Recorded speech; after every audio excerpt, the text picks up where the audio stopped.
황석연 팀장님 감사하고요. 다음의 발제는 우리 세계 시민성 교육 원장이신 이성 원장님으로부터 유네스코 학습도시 지표 진단 결과와 학습도시 양구라는 주제의 발제를 듣겠습니다. 우리 이성 원장님은 미주리 콜롬비아 대학에서 우리 교육학을 전공하시고 서울대학교에서 또 공부를 하셨고 유네스코 평생학습 연구소에 우리 프로젝트 오피서로서 활동을 하셨고 경기도 평생교육진흥원장의 초대 2대 원장을 역임하셨습니다. 대통령 자문 사람있고 경쟁력 특별위원회 전문위원이기도 하셨고요. 네, 그래서 지금부터 이성 원장님을 모시고 우리 발제를 듣도록 하겠습니다. 네, 부탁드리겠습니다. 예, 방금 소개받은 이성입니다. 예, 오늘 저는 이제 유네스코 학도시 구축 가이드라인을 중심으로 학도시 양구를 어떻게 구축해 나갈 것인가에 대해서 말씀드리도록 하겠습니다. 오늘 시작할 때 여러분들이 유네스코 학도시 구축 가이드라인의 첫 번째 소개화면을 아마 한 3, 4분 정도 작성된 걸 보신 걸로 알고 있습니다. 유네스코에서 전 세계의 우수한 사례 그리고 그 도시의 상황을 반영한 학도시 구축을 어떻게 해야 되는지에 대한 가이드라인을 만들었는데 그걸 중심으로 여러분과 함께 양구는 어떻게 하면 보다 더 나은 그리고 국민이 행복한 학도시 만들 수 있을 것인가를 고민해 보도록 하겠습니다. 그 전에 글로벌 학습도시들은 또 어떻게 하고 있는가에 대해서 동향을 같이 공유하도록 하겠습니다. 유네스코뿐만 아니라 모든 학도시들 보면 과거의 시, 도시 또는 군 중심의 평생학습에서 이제는 함께하는 군과 또 우리 주민을 둘러싸고 있는 각종 NGO, 그다음에 뭐 공공기관, 여기 같은 이제 양구 같은 이제 21사단 군, 보건의료 관련된 보건소, 문화원 이런 다양한 곳이 어떻게 협력을 해서 주민들을 위한 평생학습 구축할 것인가. 아까 앞에서도 우리 황석연 팀장님 또 이세정 실장님의 사례에서도 말씀하셨지만 함께 만드는 그러면서도 중앙부처의 평생교육 관련된 정책, 고용노동부라든가 행정안전부, 교육부 또 여성가족부 이런 데서 하고 있는 정책을 연계하는 그런 전략을 많이 쓰고 있습니다. 그리고 무엇보다도 주민이 이제 주도하고 우리 또 이해관계자가 주도하고 군은 도와주는 그런 평생학습을 많이 하고 있습니다. 글로벌 학습도시의 특성을 보면 유네스코 유엔에서 2015년도 9월에 이제 발표한 지속가능한 발전 목표와 연계한 평생학습을 적극적으로 추진하고 있습니다. 그래서 우리 양구군에서 하고 있는 사업들도 보면 유엔에서 얘기하는 지속가능한 발전 목표하고 이미 연계가 돼 있어요. 근데 우리는 그런 연계한 작업을 좀 안 하는 경향이 있지만 거의 모든 평생학습 활동은 지속가능한 발전 목표와 연결되어 있다라고 보시면 될 것 같습니다. 이러한 측면에서 이런 노력을 좀 해야 되겠다. 그리고 아까도 말씀드렸지만 유네스코 학도시 구축 가이드라는 게 있습니다. 여러분들 비디오 보시고 제 발표가 끝나면 또 아마 참여와 그리고 재원 확보에 대한 비디오를 보실 겁니다. 그 비디오에 나와 있는데 그 비디오에 근간이 된 게 유네스코 학도시 구축 가이드라인입니다. 거기에 나온 가이드라인과 또 유네스코에서 중요한 자료가 하나가 나왔는데 그게 유네스코 학도시 핵심 특성 지표입니다. 그래서 그런 자료들을 많이 반영을 하고 있다고 보시면 될 것 같습니다. 유네스코 학도시 구축 하는 데 있어서 이렇게 학도시를 구축하라라고 만든 게 학도시 핵심 특성 지표입니다. 여러분들 그림을 보시면 맨 아래 학도시 구축의 요건이 나와요. 그 요건 중에 제일 먼저 나온 게 자원의 동원 및 활용입니다. 우리나라의 평생학습 특징은 제가 유네스코에서 한 2년 근무하면서 느낀 건데 전 세계에서 시, 군, 구 또는 국가 정부의 지원을 받아 가장 효율적으로 평생학습을 추진하는 그런 도시라고 볼 수 있어요. 그런데 다른 나라를 보면 우리나라를 부러워합니다. 근데 저는 약간 조마조마해요. 누군가가 그러면 시민들 또는 지역사회에 관련된 사람들 뭘 하느냐라고 얘기했을 때 다 무료교육이고 크게 하는 일이 없는 어찌 보면 좀 기형적인 차원에서 최고의 수준에 있다라는 생각을 합니다. 그런 차원에서 도시 내에 모든 자원이 같이 학도시를 구축하는 데 동원이 돼야 된다. 동원이 돼야 되는 자발적 참여를 해야 된다고 봐야 되고요. 그 다음에 그렇게 하기 위해서는 거버넌스 구축이 매우 중요하고 또 모든 이해관계자의 참여가 중요하다. 여기서 모든 이해관계자는 시민을 얘기합니다. 여기서는 국민이죠. 국민들의 참여 없이는 평상습이 단단한 기초가 될 수 없다. 그리고 무엇보다도 강력한 정책 의지와 책무가 있어야 된다. 그 강력한 정책 의지라는 것은 말로만 하는 그런 지시가 아니라 실제로 조직을 확대한다든가 또는 전문 인력을 확보한다든가 뭐 공무원의 우수한 공무원 인력을 배치한다든가 이런 일이 되겠습니다. 이게 학습도시 구축의 요건입니다. 이게 돼야만 그 다음에 기둥을 세울 수 있어요. 이거 없이 기둥을 세운다는 거는 사상 누각이 되는 거죠. 그래서 그 기둥 세우는 게 6가지로 지금 유네스코에서는 보고 있습니다. 첫 번째가 교육 시스템에서의 포용적 학습, 누구도 뒤처지지 않는 그런 사회를 만든다는 게 유네스코의 캐치프레이즈입니다. 그 다음에 가정과 지역사회에서의 학습 활성화. 우리는 지역사회에서 학습 활성화는 그런 대로 좀 잘하고 있어요. 그런데 가정에서의 학습 활성화에 대해서는 조금 등한시되는 측면이 있죠. 그 다음 직업을 위한 학습, 또는 직장 내 학습. 이 두 가지인데 우리는 직업을 위한 학습은 어느 정도 하려고 하지만 직장 내 학습은 과연 열심히 하고 있느냐. 물론 고용노동부가 있어서 고용노동부에서 많이 하는 측면이 있지만 그럼에도 불구하고 우리 양구군 같은 경우는 평생학습 차원에서 충분히 이 직장 내에서 평생학습을 잘할 수 있도록 도와줘야 되는, 그래서 뒤에 또 나오겠지만 제가 간단하게 언급하고 뒤에 넘어가도록 하겠습니다. 그 다음에 최신 학습 기술의 활용. 요새 특히 포스트 코로나 뉴 노멀 대비해서 이런 기술의 활용에 대한 것, 그리고 학습의 질과 우수성. 자, 여기서 뭐라고 그러겠냐면 학습의 질과 우수성에 포커스를 맞춰라. 과거에는 학습자 참여자가 몇 명이냐, 예산이 얼마냐, 만족도가 몇 명이냐는 그런 양적인 데이터만 했는데 과연 학습이 우리가 추구하는 바대로 목적이 달성됐느냐. 그래서 학습의 우수성, 그다음에 질적 효율성을 높이라고 그렇게 얘기하고 있습니다. 그런데 우리는 아직도 참여자 몇 명, 시간이 몇 시간 했고 예산이 얼마 했다는데 또 초점을 두는 경향이 있다고 봅니다. 그 다음에 전 생애에 걸친 학습 문화 조성을 좀 해야 된다. 이게 이제 기둥입니다. 근데 이 기둥은 평생학습 부서에서만 세울 수가 없어요. 특히 양구는 이제 평생학습팀인데 평생학습팀 차원에서 혼자 이걸 세울 수가 없죠. 이거는 평생학습과뿐만 아니라 평생학습팀 또 우리 교육생활지원과 차원뿐만 아니라 다른 부서에서도 이 기둥 세우는데 같이 동참을 해야 됩니다.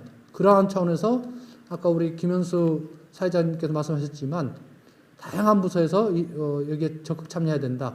그렇게 하면 우리가 궁극적으로 달성하고자 하는 평생학습의 포용적 성과를 달성할 수 있다는 겁니다. 그게 뭐냐? 개인의 역량 증진, 그리고 사회통합, 경제발전, 문화적 증진, 그렇게 해서 지속가능 발전이 된다는 게 유네스코에서 만들어오고 있는 평생학습 도시의 큰 틀이 되겠습니다. 자, 그렇게 하기 위해서 아까도 말씀드렸지만 국가 정책사업과 국제적 연계 방안을 해야 된다. 그러려면 들여다봐야 돼요. 근데 양구군이 과연 얼마만큼 다른 국가사업 또는 강원도의 도정사업을 들여다보고 있느냐. 그러려면 사람이 필요하다는 얘기를 자꾸 하죠. 그래서 충분히 아까 우리 이세정 실장님 발표하실 때 다 시군구의 우수 사례 중에 하나가 인프라를 지원 안 해주니까 인프라 차원에서는 공모사업 업무에서 인프라를 갖추고 또 이런 걸 각종 사업을 협력 사업을 발굴해서 추진했다. 이게 우수 사례로 되고 있거든요. 그렇게 할 필요가 있다는 거 봅니다. 자, 이제 유네스코 학습도시 구축 가이드라인별로 제가 한번 같이 고민해 보도록 하겠습니다. 유네스코 학습도시 구축 가이드라인은 첫 번째가 이제 계획 수립이고 두 번째가 참여 체계 구축입니다. 모두가 참여하는 학습도시 구축. 세 번째가 우리가 하는 학습 축제, 셀러브레이션이고요. 네 번째가 접근 가능성. 이 접근 가능성은 IT를 활용한 일반 시민들의 접근 가능성도 얘기하고 있지만 소외계층에 대한 접근 가능성도 얘기하고 있습니다. 다섯 번째가 모니터링과 평가. 우리가 제일 어려워하는 부분이 모니터링과 평가입니다. 그래서 유네스코에서는 구체적으로 방법을 제시하고 있어요. 근데 그걸 소화하지 못하고 있는데 그걸 어떻게 우리가 소화할 것인가 같이 보도록 하겠습니다. 마지막으로 재원 및 자원 확보입니다. 영어로는 펀딩으로 되어 있거든요.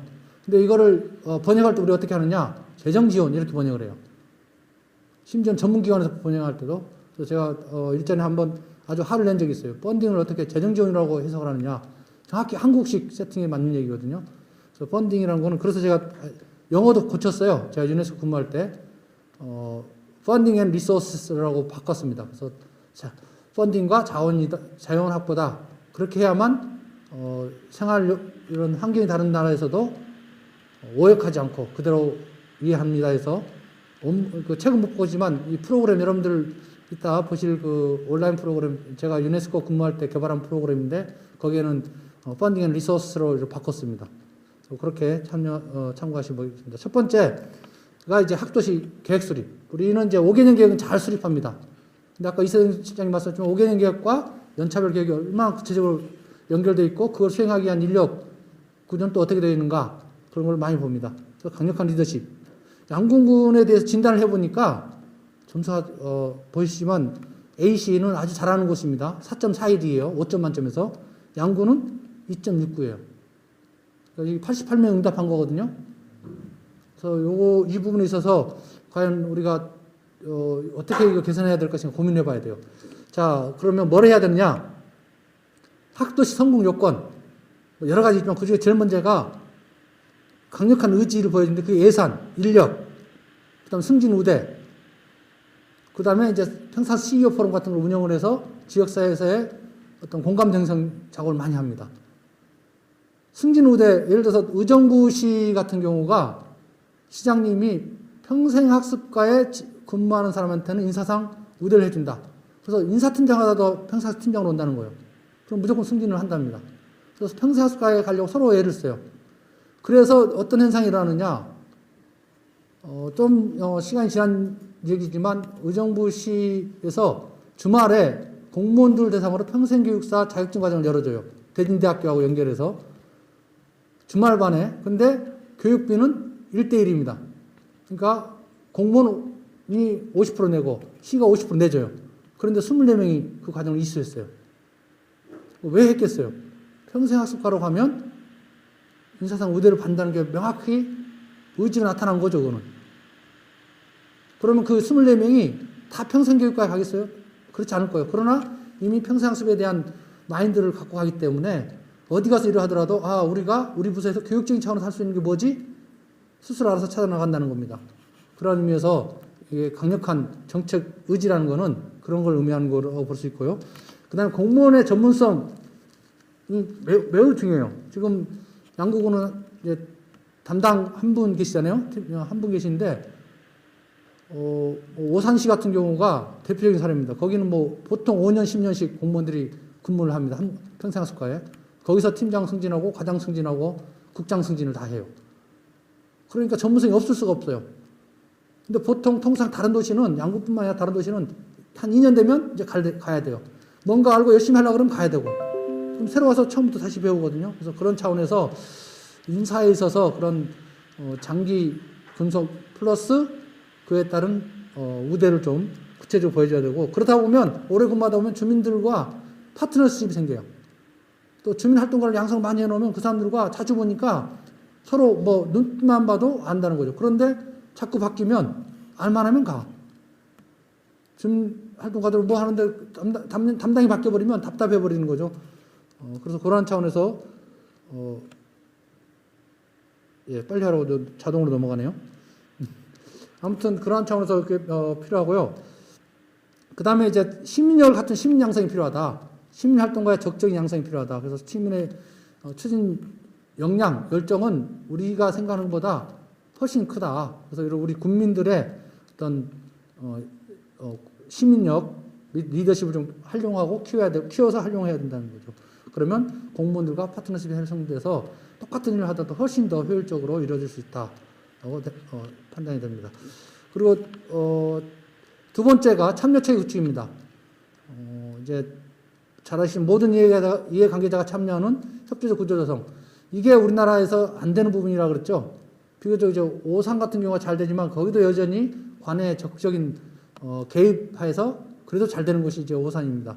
그래서 학습도시 구축을 위해서 이해관계자가 적극적으로 참여해야 되는데 이거 과연 어떤 데가 있는지 먼저 찾아야 돼요. 그래서 거버넌스를 먼저 만드셔야 되고, 그 다음에 학습도시를 위해서 우리가 외국 같은 경우도 학습도시 전략위원회가 거의 모든 도시에 있습니다. 우리는 평생교육협의회가 있거든요.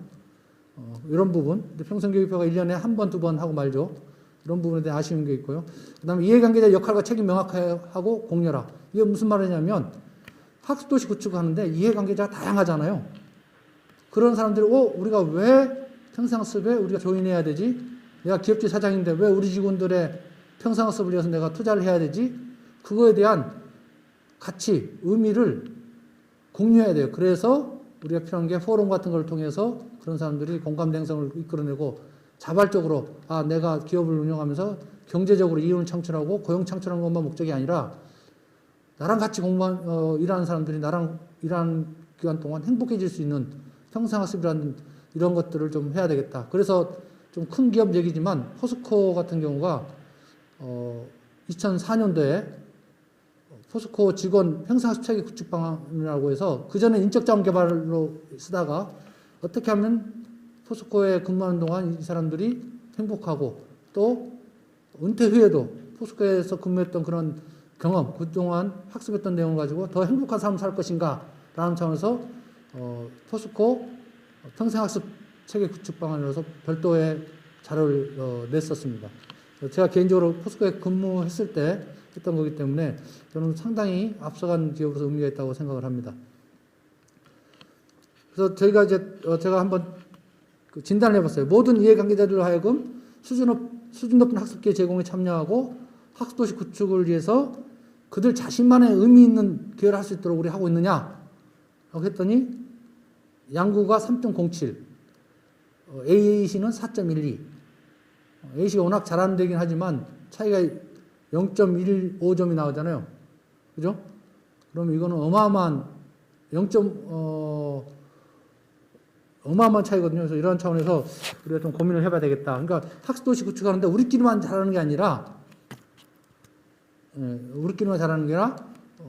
이해관계자들이 더 잘할 수 있도록 같이 가는 게 중요하다는 겁니다. 그러한 의미에서 그런 역할을 하는 인력이 필요하다는 겁니다. 그 다음에 학습도시 구축에 정부, 비정부 기관과 민간 기업들을 참여시키기 위한 초영역적 조정 메커니즘을 구축하고 있느냐? 그러니까 양구는 없대요. 2.17이에요. 100점 만점에 몇 점? 43.4. 45점도 안 되죠. A씨는 4.0이 되고 있죠. 80점이죠. 그러니까 40점짜리 80점짜리 해야 된다는 거거든요. 그래서 이런 차원에서 우리는 뭐 큰 기업은 없지만 그래도 이런 체계에 대해서 고민해야 된다. 자, 그럼 뭘 해야 되느냐? 평생교육협의회 기능을 좀 활성화해야 된다. 호주에 멜튼이라는 도시가 있어요. 거기에 평생학습위원회 구성원들 보면 기관, 산업계, 교육, 고용 관련 부서, NGO, 비영리단체, 주정부, 초, 중등학교, 대학, 직업교육훈련기관, 성인교육기관, 장애인교육기관 다 들어와요. 우리도 다 들어와 있어요. 그런데 영국의 브리스톨의 학습도시위원회 역할을 보시면 도시 문제 해결 등 유관 정책의 우선순위 결정한다. 이게 말이 안 되잖아요. 평생학습 차원에서 무슨 도시 문제 해결해. 그런데 아까도 말씀드렸지만 다양한 부서에서 왔기 때문에 다양한 부서의 문제를 학습적인 차원에서 해결하기 때문에 이 말이 되는 거죠. 우리는 그냥 1년에 한 번, 두 번 회의 오고 그것도 회의 자료도 뭐 하루 전에 이틀 전에 줘요. 심지어는 당일날 주죠. 한 150페이지, 200페이지 되는 거를 그리고 보고하고 끝납니다. 형식적인 경우가 많다는 거죠. 왜 그러느냐? 위원회가 너무 많아요. 위원회가 많기 때문에 더욱 공무원들이 그러는데 그럼에도 불구하고 학습은 모든 것에서 우선순위를 둬야 된다는 차원에서 평생학습 평생교육협의회는 좀 다르게 운영이 돼야 된다. 그리고 구성원도 우리 21사단도 있잖아요. 21사단도 평생교육협의위원으로 당연히 들어야 된다는 거죠. 두 번째, 다양한 분야의 이해관계자 역량 강화인데 오른쪽에 제가 유네스코 걸 그대로 베껴왔어요. 다양한 영역의 관계자 및 이해관계자들의 역량 강화를 위한 워크숍을 개최하고 학습도시 구축을 위하여 무엇이 필요한지에 관하여 이해할 수 있도록 해라. 이게 유네스코에서 권장하는 가이드라인입니다. 번역 잘했죠? 제가 안 했지만 아주 잘했어요. 그래서 이런 차원에서 우리가 과연 유관부서, 공공기관 담당자들 평생교육 관련해서 전문성 향상이에요. 그냥 워크숍하고 하루 동안 하는 게 아니라 그 사람들이 평생교육에 대해서 아까 의정부 시처럼 평생교육자 자격증을 딸 정도까지 전문성 강화하는 교육을 제공해주고 있느냐? 글쎄요, 라고. 다른 데서 마찬가지예요. 양구뿐만 아니라 그런 차원에서 우리가 좀 고민을 해봐야 된다. 이미 평생교육법이 개정돼서 장애인 교육 담당하는 사람들한테도 평생교육사를 거기 기관에 배치하도록 되어 있습니다. 그럼 우리 장애인 교육하는 사람들이 평생교육 전문성 있느냐? 우리 문화원에 있는 사람들이 평생교육 전문성 있느냐? 평생교육이 뭔지도 모르면서도 실제로 하는 건 거의 다 평생교육이에요. 주민들은 몰라요. 그래서 그러한 기관들의 전문성 담당자들 전문성 강화하는 것이 우리 평생교육 부서의 중요한 일 중에 하나라는 거죠. 자, 아까 얘기했던 그 참여 체계 구축에 여기 보시면 유네스코 제가 말씀드렸던 그 뼈대입니다. 프레임워크인데 그렇게 하기 위해서는 일자리 경제, 환경, 장애인 정책, 노인 정책이 각각의 기둥을 만들어야 된다는 거예요. 우리는 이 기둥을 평생학습과에서 만들려고 그래요. 그래서 중장기발전 계획 세워놓으면 결국 아무것도 못해. 왜냐하면 단독으로 할 수 없는 거거든요.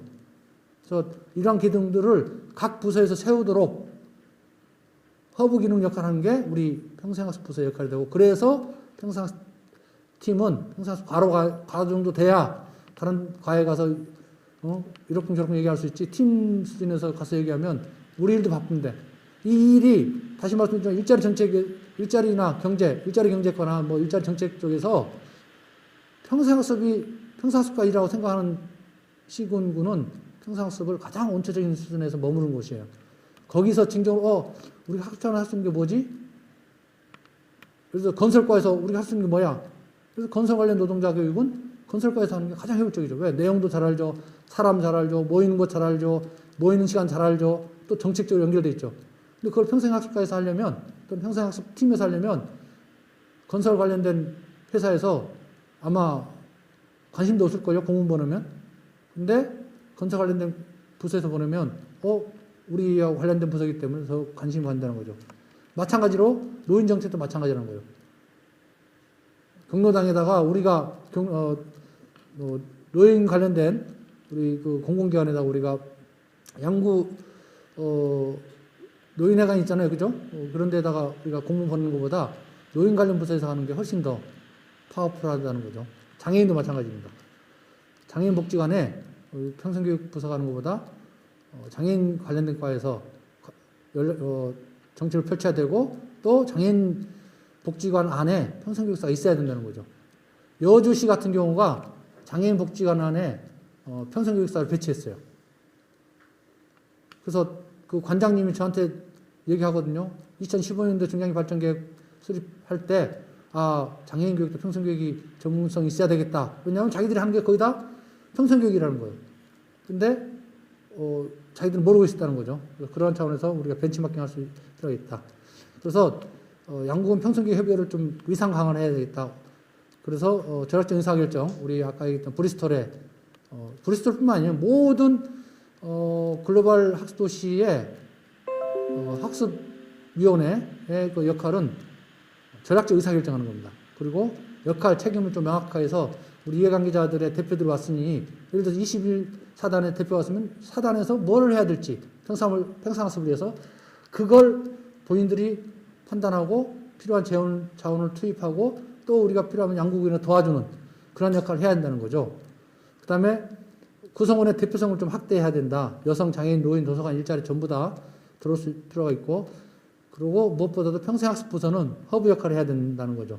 그렇게 하려면 필요하면 21사단 가서 교육 컨설팅을 해줘야 돼요. 평생학습 컨설팅을.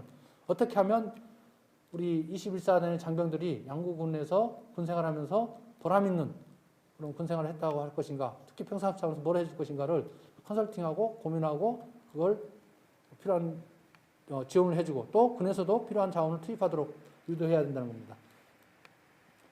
자, 유네스코에서는 유네스코 글로벌 학도시 네트워크에 가입하라고 권장을 하고 있어요. 그래서 2015년부터 본격적으로 이걸 가입을 시작했는데 2018년도까지는 사실은 이제 한 나라당 가입하는 데 제한이 없었는데, 한국이 워낙 많이 오다 보니까 한 나라당 3개로 제한을 했습니다. 그래서 이게 좀 경쟁이 심한데, 그럼에도 불구하고 글로벌 네트워크 협력을 좀 하기 위해서는 여기 좀 가입을 한 전략을 우리 학도식 가입 전략과 동시에 고민을 하실 필요가 있다는 생각을 합니다.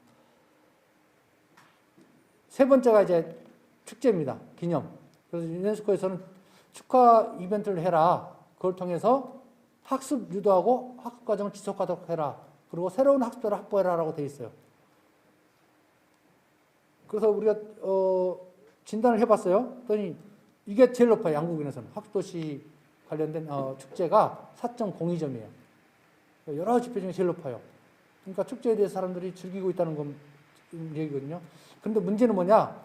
제가 지금 아일랜드 코크 사례를 가져왔거든요. 2017년도에 이 아일랜드 코크에서 뭐가 있었냐면 유네스코 학도시 국제 컨퍼런스가 있었어요. 학도시 국제 컨퍼런스 있었는데 아일랜드가 코크가 유명한 게 학도시 축제입니다. 지금은 인구가 19만 명인데 2017년도에 10만 명이었어요. 제가 이제 그 컨퍼런스를 주관을 했었는데 10만 명이었는데 그때 축제에 참가한 이벤트 참가자 수가 10,000명이에요. 이벤트가 500개예요. 인구 10만에. 그럼 10명 중 1명이 왔다는 거 아니에요? 연인원을 따지긴 했지만 축제를 일주일 합니다. 이게 어떻게 가능하겠어요? 500개 이벤트가. 거기는 파트너십이 잘 돼 있어요. 파트너십이. 아까 이해관계 참 잘 돼 있어. 대학은 대학이 할 역할, 도서관이 도서관 역할을 해요. 그럼 축제를 어떻게 하느냐? 밑에 보시면 축제 장소가 도서관, 박물관, 체육관, 요트장, 공원, 길거리 공연장이에요. 그러니까 내가 요트 동아리면 요트장에서 축제를 하는 거예요.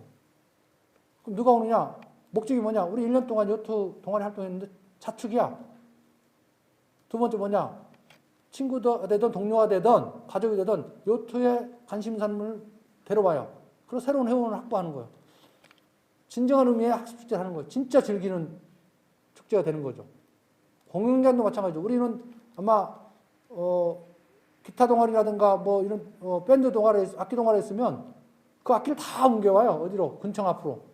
또는 여기 여기는 문화관 앞에서 하나요? 문화관에서 하죠, 여기는. 다 옮겨요. 거기서 쇼하는 거예요. 전시 행정을 하는 거죠. 근데 여기는 여기가 공연장 여기서 하는 거예요. 그럼 누구 초청해요? 주민들, 동료들 온다는 거죠. 그러면 시는 뭐라 하느냐? 여기에서 몇 시에 어디서 어떤 행사가 있습니다라는 걸 알려주는 역할을 해요. 일주일 동안. 그러니까 10,000명이 가능하다는 거예요. 우리는 축제 준비하는 사람들 엄청 고생하죠? 다 들어왔다가 또 끝나면 다시 다 해체해서 다 가져가야 되잖아요. 설치 비용과 해체 비용이 아마 축제 비용의 상당 부분을 차지할 겁니다. 그래서 그런 측면에서 제가 양국은 예산을 보니까 한 8천만 원 되더라고요. 축제 예산이. 그렇죠? 한 8천만 원 돼요. 어마어마한 돈이에요. 그 8천만 원 줘주시면 제가 이런 식으로 좀 디자인을 해드릴게요. 진짜 의미의 학습이 뭔가. 그래야 즐겨봐야 사람들이 또 온다는 거죠. 제가 경기도 평성교육진흥원장 할 때 깜짝 놀란 게 어느 아파트 학습축제에 초청을 받았어요. 제가. 그런데 엄청 이건 난리더라고요. 동네 잔치예요. 막. 제가 오는데 뭐 신경 쓰는 사람도 없고 가는데 신경 쓰는 사람도 없어요. 워낙 자기네 애들 엄마 아빠가 나와서 연극도 하고 노래도 부르고 그러니까 너무 웃는 거예요. 막 하하 깔깔 웃고 너무 말 그대로 축제가 일어나더라고요. 그런 축제가 일어나야 된다는 그런 얘기입니다. 그래서 그런 부분에서 의미가 있고요. 학습축제는 동기부여 또는 동기유발 플러스 새로운 학습자 확보 차원에서 이루어져야 된다. 네 번째 접근 가능성 보장입니다. 그래서 모든 시민에게 접근성을 보장해라. 그래서 적절한 학습 정보 제공해라. 우리 포탈 새로 개편했잖아요. 그죠? 보완했죠. 보완했고 앞으로 이제 포스트 코로나가 이제 뉴 노멀이 되면 그거에 대한 전략도 아마 수립해야 될 거예요. 지금의 단순 정보 제공을 벗어나서 거기서 학습이 일어나고 거기서 결과가 정리되고 거기가 통보되고 또 이력도 관리되는 그런 종합 포털로 아마 나서야 될 겁니다. 포스트 코로나 되면. 그리고 또 언제 또 코로나 없어서 또 다른 새로운 코로나 유사한 게 나올 수 있기 때문에 그다음에 여기서 강조하는 게 지역사회에서의 학습 공간을 구축해라. 그리고 가족과 지역사회에 학습 자원을 제공해라. 그다음에 평사학습 결과 인정 절차 개발하라고 하고 있고 이건 국가평생교육진흥원에서 워낙 잘하고 있어요. 국가평생교육진흥원에서 하고 있는 평상학습 학점제는 전 세계적인 베스트 프랙티스입니다.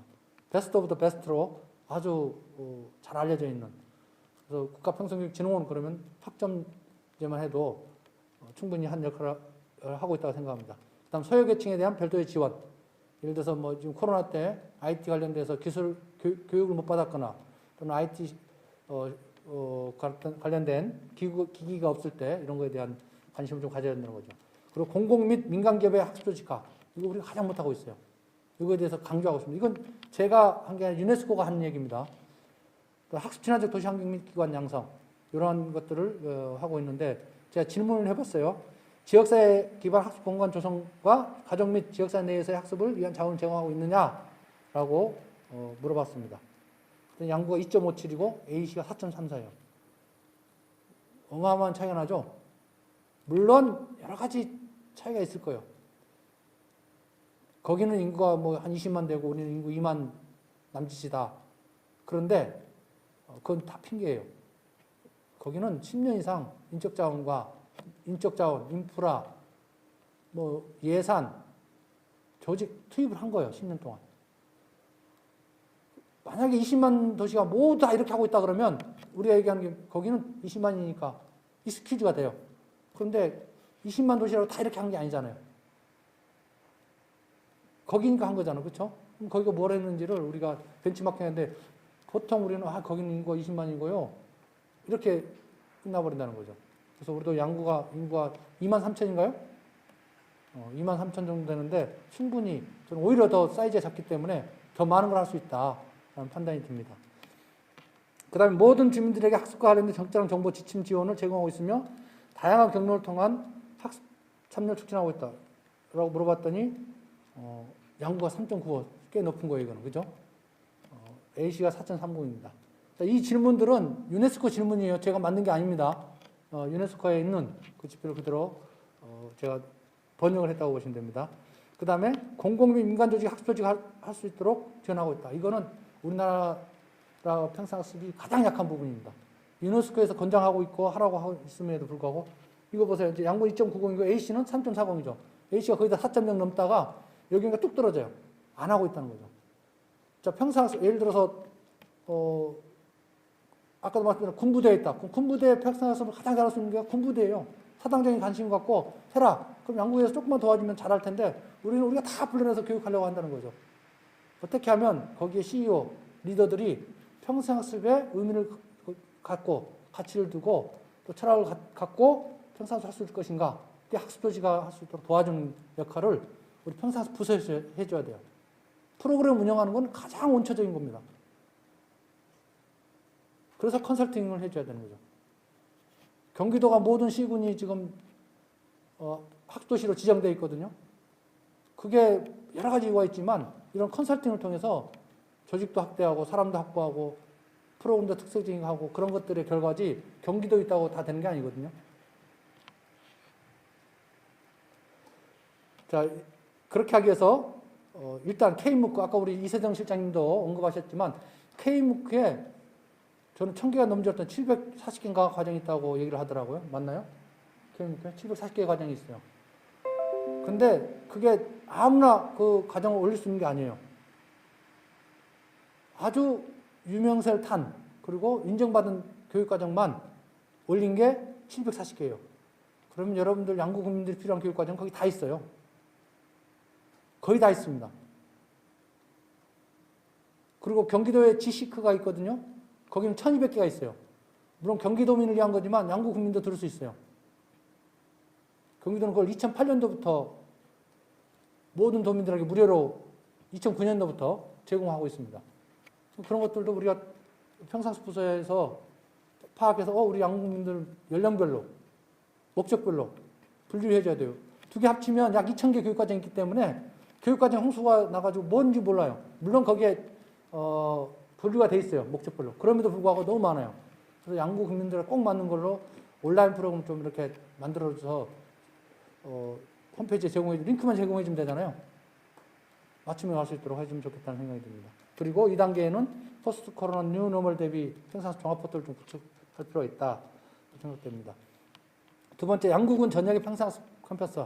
양구군에서 지금 잘하고 있는 것 중 하나가 버드나무 평상시 센터라고 생각을 해요.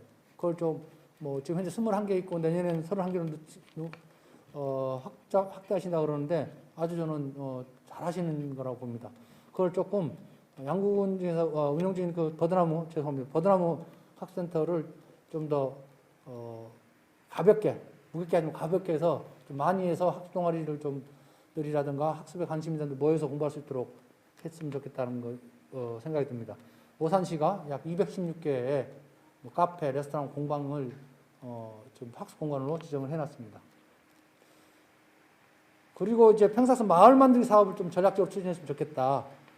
우리 양구가 좀 열악하긴 하지만 마을 안에 충분히 역량을 가진 경험이라든가 지식 또는 전문성, 역사적인 관계 이런 것들 여러 가지를 가진 또 문화적인 자본 가진 사람들이 많아요.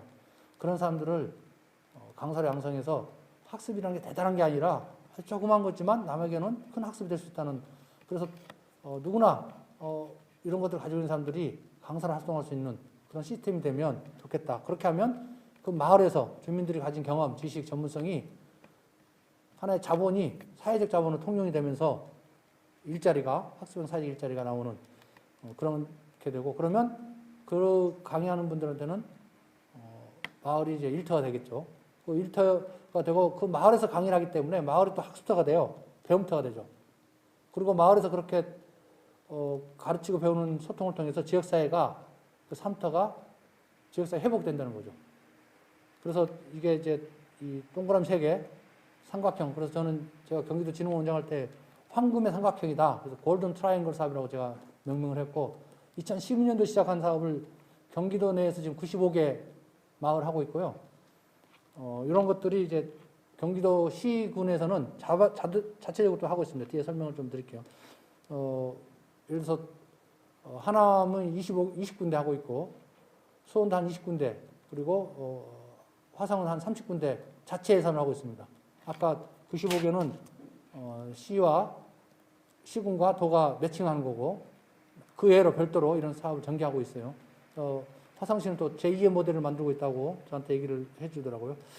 그 다음 소외계층에 대한 지원 프로그램인데, 이게 이제 아일랜드 코크 같은 경우는 학습 이웃이라는 러닝 네이버후드라는 제도를 만들어서 이웃이 이웃을 챙기는 그런 프로젝트를 하고 있습니다. 그리고 공공 및 민간 조직의 학습 조직화를 좀 했으면 좋겠다. 그래서 공공기관을 먼저 하고, 그 다음에 민간기관은 나중에 실시하는 그런 학습 조직화를 해서 스스로가 평상학습을 진행할 수 있도록 도와주었으면 좋겠다. 양구형 시민참여학교를 좀 만들었으면 좋겠다. 아까 제가 군수님과 얘기 중에도 말씀드렸지만, 양구에 출신의 대학생들이라든가 또 이런 분들이 또 시민들 활동가들이 학생들을 대상으로 현장 탐방할 수 있는, 오산시가 제일 먼저 한 게 이제 시민참여학교거든요. 42개, 지금 47개라고 그러는데 42개의 어떤 학생들 학습 장소를 이제 시내에 마련합니다. 예를 들어서 소방안전교육은 소방서에서 해요. 그 다음에 경제교육은 상공회의소에서 하고, 그 다음에 정치교육은 시장실에서 합니다. 그리고 역사교육은 절에서 해요. 권리사는 절에 가서 합니다. 그 다음에 평화교육은 초전박물관, 전쟁 초전박물관에서 기념관에서 합니다. 누가 가르치느냐? 시민들이 가르쳐요. 100% 시민들입니다. 시민 활동가들이에요. 그래서 제가 히스토리를 물어봤더니 평성교육사들이 가장 골치 아파하는 사람들이 맨날 들어오는 사람이래요. 이 가정에도 이 사람, 저 강에 가도 이 사람. 그래서 이 시장님이 저 사람들이 우리 적이 아니라 우리의 아군이다. 저 사람들의 열정을 우리 활용하는 방법이 저 사람들을 강사로 양성하는 거다 해서 시민 참여학교를 만들어주고 거기 강사로 지금도 활동하고 있어요. 그리고 92개의 진로체험센터를 시 안에 만들어 놓습니다. 오산이 조그마한 도시거든요. 그 92개의 진로체험센터에서 예를 들어서 자동차 관련된 건 자동차 정비공장에서 해요. 그럼 누가 안내하느냐? 시민진로 코치단들이, 시민들이 가요. 그러면 뭐 20명, 30명 가느냐? 그렇지 않는다는 거예요. 서너 명씩 간다는 거예요. 택시로 가고, 자율적으로. 그래서 그런 의미에서 우리 그 혁신교육지구 시즌3의 큰 방향이 밑에 나오는 것처럼 마을이 학교라는 정책이에요. 이제는 학교 안에서의 교육은 경쟁력을 잃는다는 거죠. 상실하기 때문에 마을이 함께하는 그런 혁신교육을 하자. 이거는 우리나라만 하는 게 아니고요. 저 아르헨티나에 빌라마리아라는 데 있어요. 빌라마리아라고 인구 한 10만 정도 되는 도시인데 거기 시장이 제가 2017년도에 거기 방문했을 때부터 강의할 때 강조하더라고요. 그래서 마을이 학교해야 된다.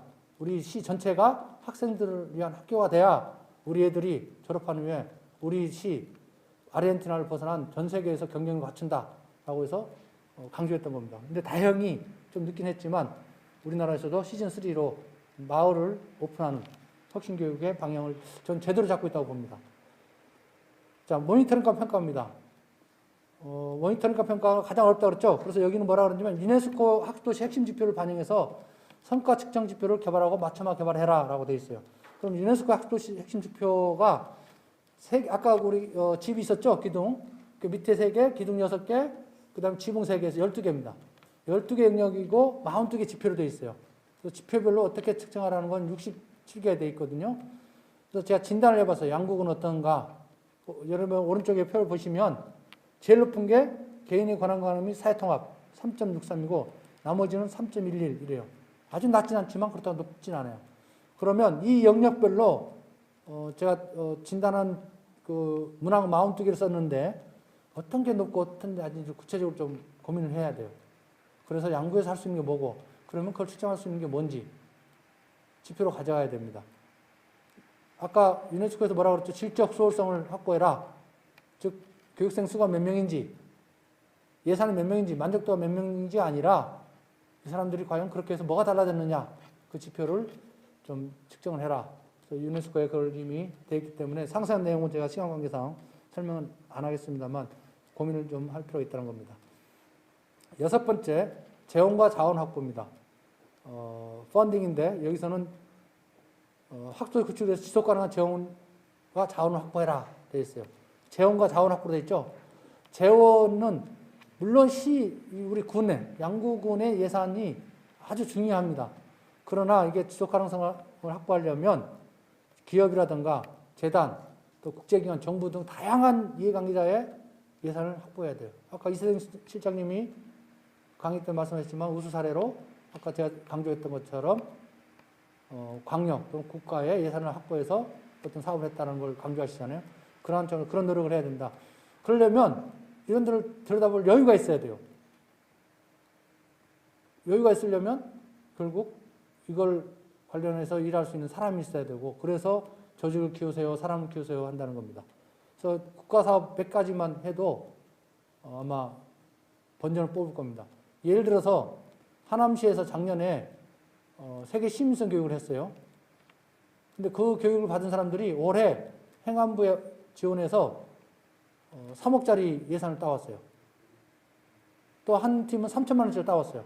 3억 3천이에요. 그러면 그거 평생교육사 한 4, 5명 인건비가 되잖아요. 돈으로 따지면. 시에서 3억을 지원해주면 3억 3천 지원했다고 생각해 보세요. 그리고 시는 관여할 필요 없어요. 왜냐하면 행안부가 직접 우리 아까 황성현 팀장님 알고 계시더라고요. 자기네 예산 가져갔던데 하고. 그게 왜 됐느냐? 그 사람들이 그런 교육을 받아서 뭘 할 수 있는 능력이 생기는 거예요. 역량이 생기는 거예요. 그래서 어플라이하고 기획하고 그런 것들이 상당히 중요하다고 생각이 됩니다. 그다음에 소외계층 간 별도 재원 확보를 하라고 나옵니다. 그래서 제가 질문을 한번 해봤어요. 모든 이해관계자들이 가지고 있는 학습 자원의 효과적 활용과 핵심적인 재정 확보 메커니즘을 갖고 있느냐? 거꾸로 됐네요. 양구 3.05, AC 3.99예요. 역시 차이가 많이 나죠. 그다음 유관기관들이 보유한 아이디어, 경험, 우수사례를 상호 교류하고 촉진하고 있느냐? 2.60이죠. 아주 약하잖아요. AC 4.58이에요. 이건 크게 돈이 안 드는 거잖아요. 그래서 이런 노력을 좀 할 필요가 있다고 판단이 됩니다.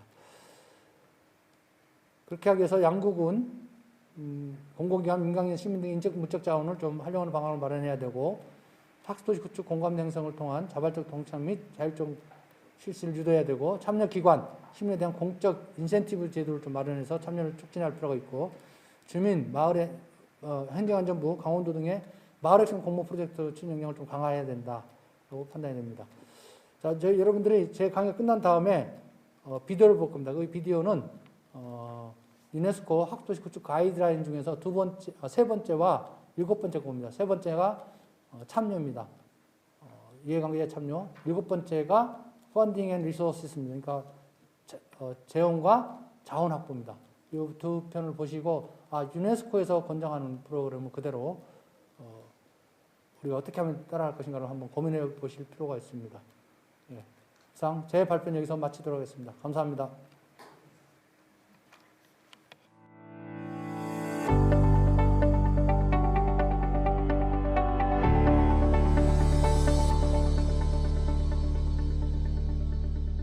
세계의 모든 도시는 각각의 특성과 매력을 지니고 있다. 도시는 삶이 넘쳐나고 고유의 이해관계와 전문성, 생각을 지닌 사람들과 기구들로 가득하다. 각계각층의 이해관계자들을 참여시킴으로써 이러한 다양성을 반영하는 것은 지역사회에서 평생교육을 증진하는 일의 핵심이다. 학습도시를 건설하는 데 필요한 사람은 주변 어디에나 있다. 단지 이들을 불러 모으기만 하면 된다. 그렇다면 어떻게 이 일을 할 것인가? 모든 이해 당사자가 참여하는 조화된 구조를 개발해야 한다. 학습도시개발위원회가 하나의 예로서 이는 학습도시의 훌륭한 기반이 될 수 있다. 교육과 학습을 증진시킨다 하더라도 모든 집단과 부문위원회, 시민사회, 지역사업체, 학교 및 대학교, 여러 지역과 지역사회의 기구들을 대표해야 한다. 개인과 조직들은 서로 다른 것을 제시한다.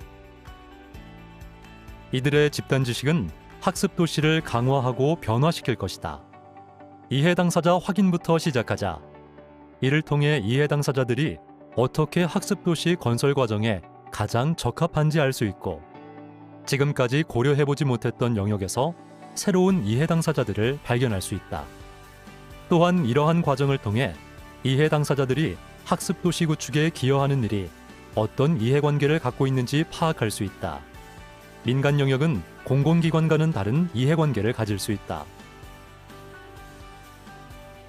열린 구조 속에서 개개인의 이해관계를 하나로 모으기는 힘든 일이다. 튼튼한 협업은 전체 지역사회에서 교육과 학습을 증진하는 데 큰 도움이 될 것이다. 이해 당사자들은 학습 도시의 개념과 그것이 자신들과 공동체 전체에 가져오는 혜택을 이해할 수 있어야 한다. 이해관계자들이 그 개념에 대하여 의견을 교환하고 학습 도시에 참여하는 초기 단계의 행사가 필요할 수도 있다.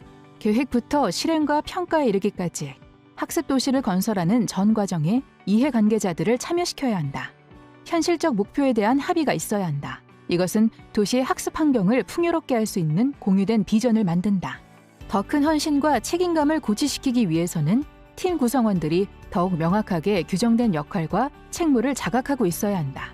학습 헌장이나 선언에 서명함으로써 이해관계 당사자들이 평생 학습에 전념하도록 요구하는 방법을 고려해 보아야 한다. 또한 이것이 성공적인 방법이라는 것은 입증되었다. 이러한 초기 전략을 개발할 시간을 갖는 것은 이 핵심팀이 문제가 되는 것에 집중하도록 하고 학습도시 사업을 지속하고 도시의 장기적 혜택을 보장해 줄 것이다. 핵심팀과 마찬가지로 중요한 다른 많은 사람들, 즉 시민이 있다는 것을 잊지 말아야 한다. 누구나 훌륭한 생각을 가질 수 있으므로 모든 사람이 참여할 수 있도록 해야 한다. 학습기념 행사는 학습도시의 개념을 새로운 사람들에게 알려준다. 이것은 학습도시 토론장이 될 수 있는데 시민들은 여기서 공통된 비전을 형성하고 공유하기 위한 생각을 제시한다. 학습도시의 개발에 시민을 참여시키는 것은 적극적 시민이 되기를 권장하는 것이다. 개발과 실행의 과정 내내 이해 당사자들은 자신의 삶과 공동체와 조직에서 평생 학습의 혜택을 볼 것이다. 도시의 외부에도 연결고리를 만들어 놓아야 한다는 것을 염두에 두어야 한다. 교육부나 관련 정부 부처 또는 다른 기관과의 강한 연계성은 학습 도시의 정치적 지원을 이끌어내고 가용 자원을 증가시킬 것이다. 다른 도시로부터 영감을 얻어야 한다. 아마도 다른 도시들도 우리 도시가 가진 아이디어의 기반이 될 수 있는 그들만의 학습 도시 계획을 이미 개발하고 해법을 찾아 놓았을 것이다. 아마도 우리는 공통의 주제와 이해관계를 중심으로 협업할 수 있을 것이다. 자매도시와 연대를 강화하고 아이디어와 경험을 공유한다면 양쪽 모두에게 혜택이 될 것이다. 협업을 멋진 것으로 만들어야 한다. 도시 안팎에서 동반자들과 구축한 관계를 유지하고 키워가고 그들의 성공을 축하하고 모두를 위한 교육과 평생학습의 증진이라는 공동의 목표를 강화해야 한다. 학습도시의 개발에 전념하는 이해 당사자와의 네트워크를 구성함으로써 공동체 안에서 평생학습의 잠재력을 완전히 이끌어내고 아무도 뒤처지지 않게 할 수 있다.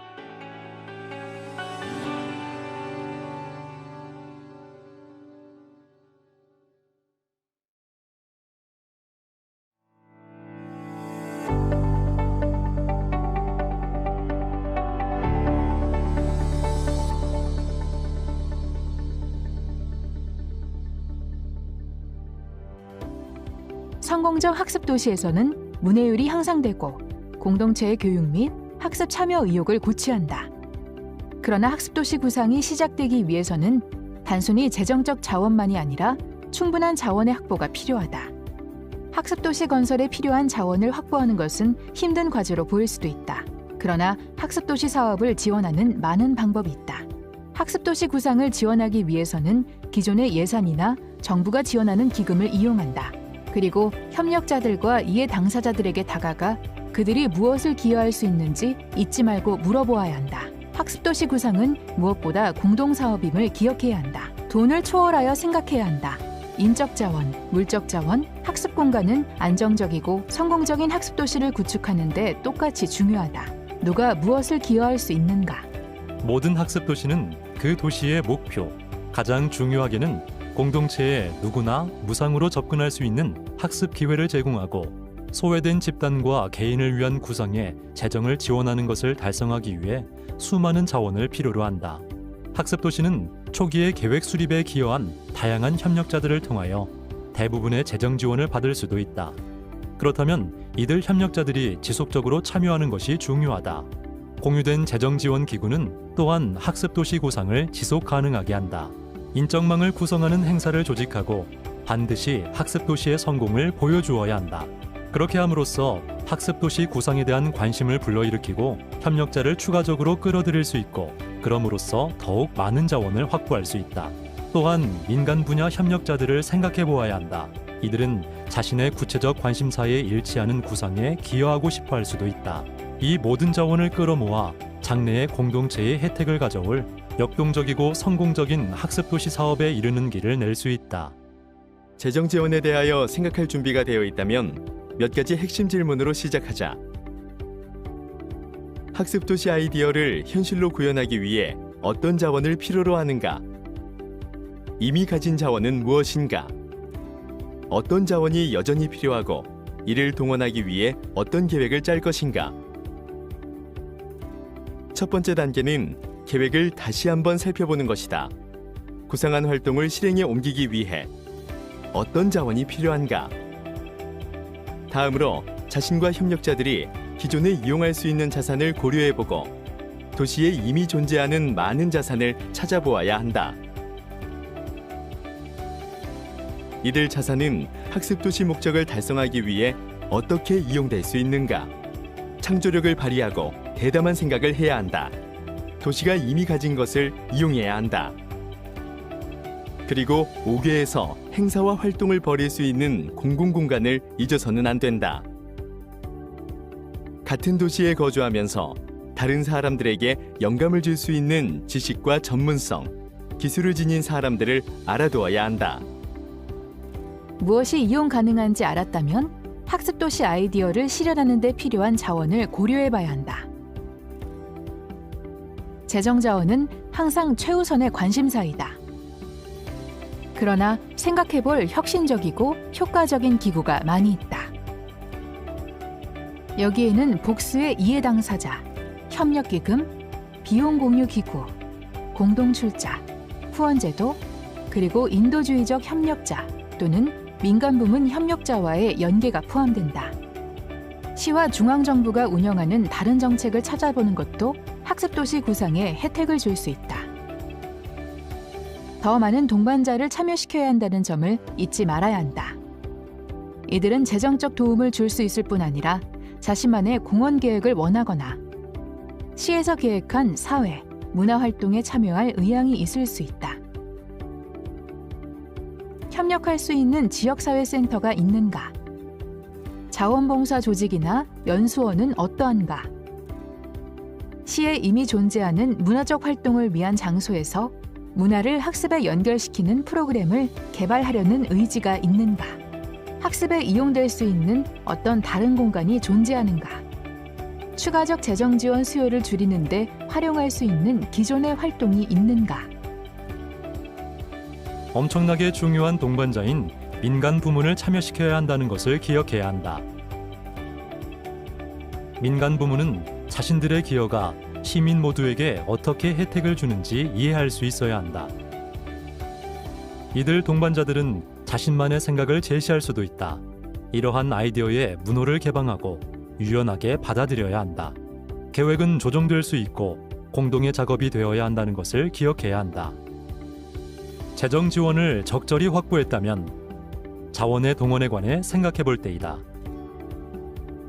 학습 도시를 운영하는 핵심 팀과 공동으로 학습과 접근성의 우선순위에 따라 재원을 할당해야 한다.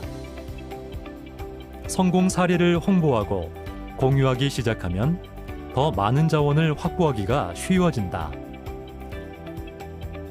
도시가 가진 자원에 접근하여 그것을 적절히 이용하는 것은 공동체를 위한 성공적 프로그램과 기회를 만드는 열쇠이다. 재정적 자원을 뛰어넘는 사고를 하고 기존의 것을 이용하고 모든 이해 당사자, 동반자, 지역사회를 참여시키고 재정 지원의 지속성을 보장하는 것이 중요하다. 이와 함께 학습 도시가 창조적이고 회복력을 갖추고 모두에게 접근 가능하도록 도시가 보유한 자원을 극대화할 수 있다. 교육과 학습에 투자하는 것은 모두에게 혜택을 주는 하나의 헌신 행위이다. 이 투자는 도시의 경제적, 사회적, 문화적 측면에 영향을 미치고 현재와 미래의 시민들을 위하여 더 나은 미래를 확보하는 데 도움이 된다.